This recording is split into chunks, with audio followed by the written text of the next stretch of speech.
Hey folks, so I might have mentioned before that I want a trailer to be able to haul my tractor around. We bought some property and I want to be able to take my tractor out there to do some bush hogging, and but I don't have anything right now big enough to carry it. I have a couple of trailers, but they're not big enough to carry my tractor and the bush hog.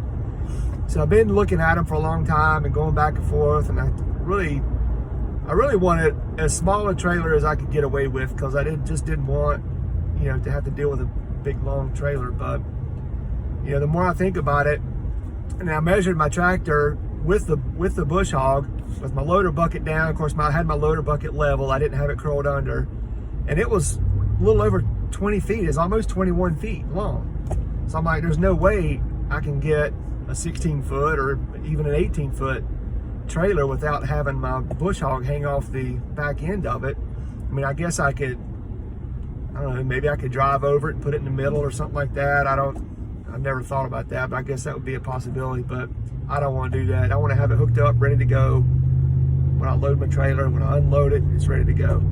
So I think the best option is going to be a 20-foot long trailer. So I've called, they have some in stock, and so I'm going to go up and take a look at some trailers. This one I'm going to look at is a 20-foot long trailer. It's a lower end. It's obviously it's a dual axle. It's 3,500 pound axle, so 7,000 pound weight rating. So I thought about holding out, getting a heavier duty trailer, a 10,000 or 14,000 pound, but I don't have anything that I'm going to be hauling for that long. So 7,000 pound is going to do for what I want. And really, truth be told, if I had my choice in trailers, I'd be buying a dump trailer right now, because I could use a dump trailer a whole lot more than I'll ever use this trailer. I'm using this trailer, basically to get my tractor to and from my property a couple of times before our house is built. And I may need it to have my tractor serviced and stuff like that. And if I take on any jobs in the future, I'll need it for that. But really, for the first little while, this trailer is basically going to sit, for the most part, and really not get much use out of it, I think. So if I had my choice, I'd be getting a dump trailer, but I really need to be able to move this tractor back and forth. And I considered renting. My first thoughts were to rent a trailer a couple of times, to get my tractor back and forth to the property. But every time I've called to rent one, they don't have them, or you have to wait until a few days when they're back in or whatever. So I don't want to work on somebody else's schedule, so I'm just going to go try to get this trailer today. So like I said, it's a 20-foot, it's 18 plus 2, so it's 18 and with a 2-foot dovetail. It's 7,000 pound rating, and the ramps are not the fold-up ramps, they're the slide-out ramps. And I've had some thoughts about that too, and I went on a couple forums and YouTube and stuff like that, and I've looked, and it's really 50-50 on your preference. I think one of the big downfalls for me of not having the ramps up is when I'm backing, I won't be able to see what's going on back there. I don't think it may be long enough where I can see the back, anyway, but I'm afraid, if it's not loaded and there's no ramps to look at, then I'm not going to be able to see the backup corners of my trailer. I usually use my mirrors to back up anyway, but still, sometimes you just need to see what's going on. So to me, I think that's probably going to be the only downfall of having the slide out ramps. I know it's more convenient to have the fold up ramps, but like in some of the forums, they jiggle back and forth, rattle, make a lot of noise, and what else? What were some other issues? Creates a lot of drag when you're driving, so that could be a thing. So the people who have had the slide out ramps, some of those complain about the ramps are heavy, so you got to pull them out from the side, and these slide out from the side. They don't slide out from the back. So these slide out from the side, so you got to make sure you have space on the side of your trailer to get your ramps out. and then you got to walk them over and set them down. So, you know, that's a little bit more cumbersome, and you know, they're probably heavy, but that's just the brakes, I guess. You know, there's pros and cons, I think, with all of them. So we'll see how this goes. I'm gonna go and this is a trailer company, and they build and sell them locally. So you know, I called, they have them in stock. So I was up there the other day. It was on a Sunday. They were closed. I went by and looked at them, and you know, so I like the way they look. I mean, I know they're not the most heavy duty thing, but I think for what I'm going to be using it for, I think it'll be just fine. You know, if ever someday I get a skid steer or something heavier, then I'll just have to upgrade, you know, but and that'll be fine. But you know, but I really have my heart set on a dump trailer. I really want a dump trailer, but I'm gonna have to put that aside and go for this equipment hauler so I can move my tractor. So you know, I won't video when I'm up there talking to this guy. I'll video a little bit when I'm pulling it and see how it goes. Oh, and by the way, I got brakes put on my truck, installed on my truck too. So this will be a first of using electric brakes with my new trailer, if everything goes well. So that's probably gonna be a little interesting too. So we'll see how that goes.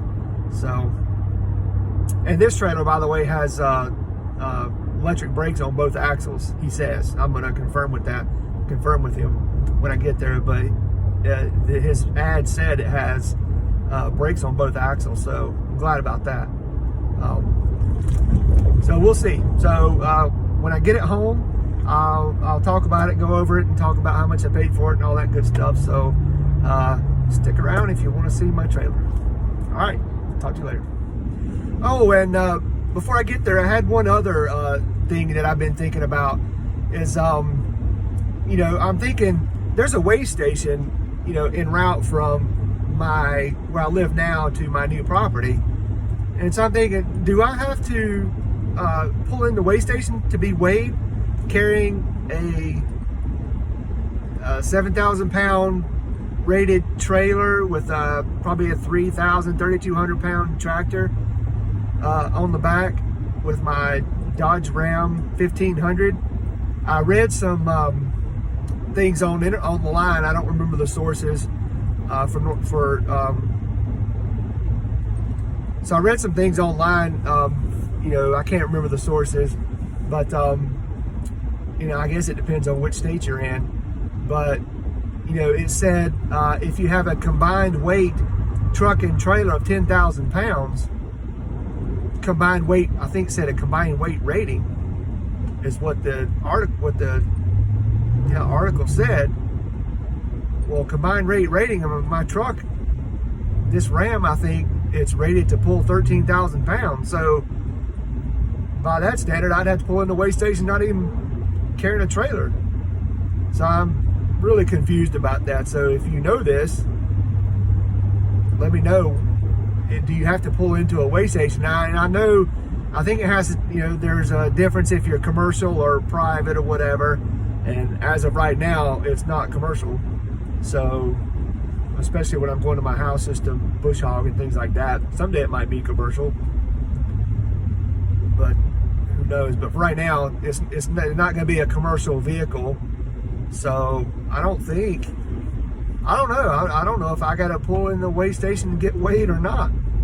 So then if I have to pull in the weigh station, now I'm worried that, you know, if I have it, if I have my tractor and everything tied down correctly, I mean, I plan to use 4 chains, you know, one on each corner, use ratchet binders. And I plan to strap down my bush hog or whatever implement, loader, bucket, if it'll be there. So, you know, I know those have to be individually strapped down, and the tractor has to be tied down from 4 corners. I'm gonna use grade 70 chain, ratchet binders. So, you know, I'm assuming I'm doing it the correct way from what I've read and looked at YouTube and, you know, every resource I've come up with. You know, it says that's the way to do it. You know, strap it down from 4 corners with separate chains, 4 separate chains, and use ratchet or binders, chain binders, but I'm gonna use ratchet binders on each corner, and then, my implements will be tied down too with just tie down straps. So I'm guessing that'll probably be all right, but still, if you're gonna know that you're gonna be examined when you go through a weigh station, I want to be sure I have it right.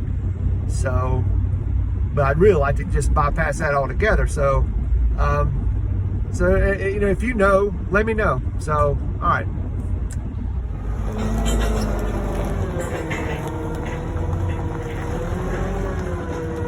That was too easy.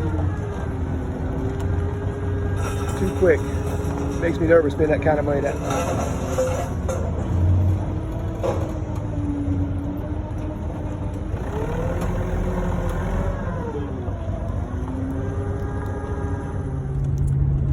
Well, that went fast. That was too easy. It's scary to spend that kind of money that fast. To me it is anyway.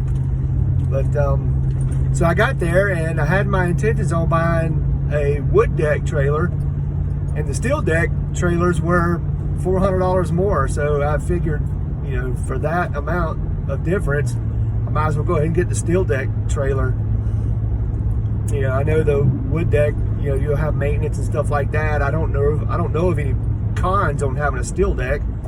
Maybe it's slick, but I also heard that, when the wood deck gets wet, gets mud and stuff on it or whatever, it can be hard to get traction on it.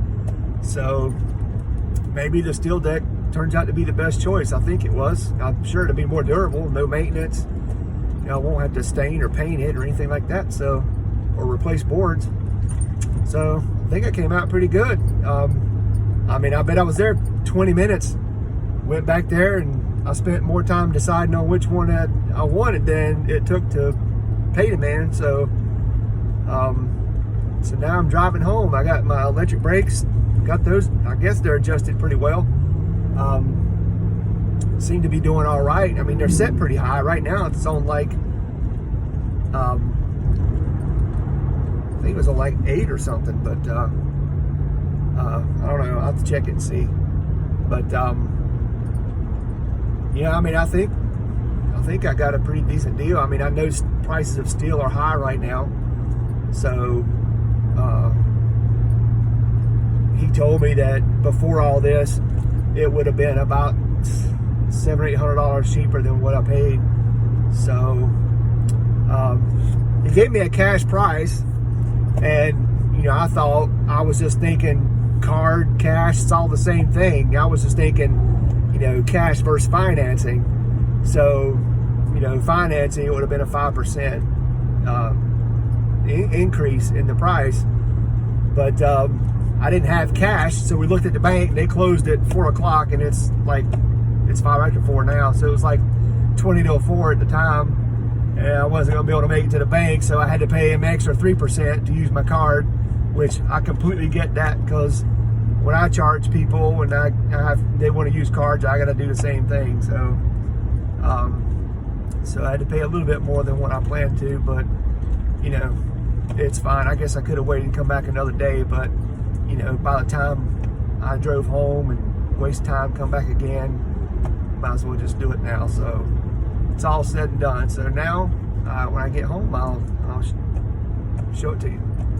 All right, see you. So, well, here it is. So it pulled fine. I was playing with the emergency brake on the way down, just trying to, figure out where it needs to be. I imagine with it loaded, the settings would be all different. But I could never get the trailer brakes to lock up. I set them all the way up to 9.5, not 10, but 9.5. Hit the slide all the way over while I was going really slow, and they wouldn't lock up. I thought you were supposed to lock them up and then back it off a little bit. I thought that was the way to get them adjusted right. But I could never get them to lock up, so I'll play with it a little bit and see. Maybe I was doing something wrong. I don't know, but so this is a 7 by 20. It's an 18-foot bed with a 2-foot dovetail, so overall 20 feet long, 7 feet wide, double axle, 3,500 pound axles, so ready for 7,000 pounds. I bought the spare tire. You can see spare tire. Paid extra for that. It was like $100. Paid extra for that. So thought I could get one later, but then I knew I never would, so I might as well go ahead and do it now. So really that's it. No other bells and whistles. It has the tie downs on the side, and the ramps slide out on the left side over there. I'll show you that. So the ramps, they slide out on the sides over here. I haven't taken them out yet, so I don't even know how hard that's going to be. Let's see. Not even sure what you grab. Here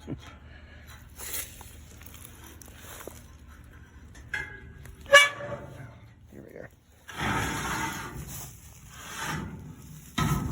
So, those seem to be pretty heavy duty. I'm not going to take them out because I don't have any room to put them on the back anywhere. There's no bush hogs back there. But, you know, I know that's not exactly ideal, but I guess it'll do for now. So I'm pretty happy with it overall. I think it's a nice trailer. You know, it wasn't too heavy pulling. I didn't really notice it back there. I have that, 6x12 landscape trailer right there, single axle. And you know, it's not very heavy, but I can tell there's a noticeable difference between this trailer and the little 6x12 landscape trailer.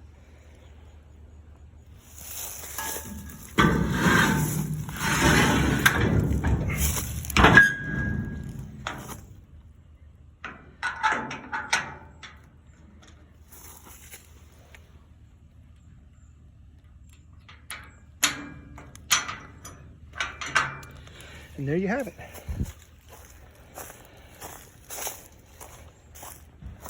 I'm not exactly sure who made this one. Max Built Trailers, I'm sorry, that's who made it. Max Built Trailers. But anyway, so that's my trailer. Next time you see it, I'll have that tractor loaded up on it, and we'll be driving to the property to do some bush hogging. So I forgot to tell you what I paid for it. So the wood deck one that I intended to go buy was $29.95 cash price. So when I got there, I saw the steel deck one, and I thought it was gonna be a whole lot more, but turns out it was $33.95. So I paid $33.95 for the trailer, and I added on a spare tire, and that was $100. So I guess $34.95 for all of it. I feel like that was a pretty good price. I mean, some of the 10 and 14,000 pound ones, they were like 6,000 and up. So I think for $3,000, $3,400, I think I got a pretty good deal for a steel deck 7x20 trailer. So I'm happy with it.